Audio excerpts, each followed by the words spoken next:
We are ready 24/7 here, yeah, with the pilots, maintainers that are sitting here for this 4-month period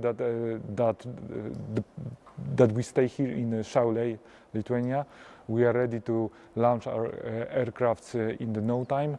There are personnel dedicated to monitor situation, what's going on, you know, on the screens, so we can know early, and so we can act early and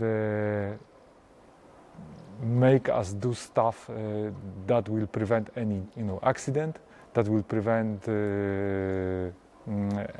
any other, you know, bad situation happening. It's not about only the Baltic airspace, it's about NATO airspace. We're staying together, we're fighting together and protecting each other whenever it's needed. So that's important. It shows commitment of NATO for all the states.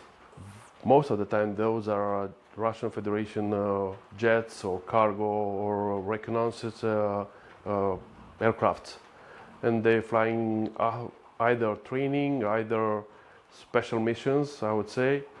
And every time they're getting too close from NATO airspace, we have to be in the air. So we are there.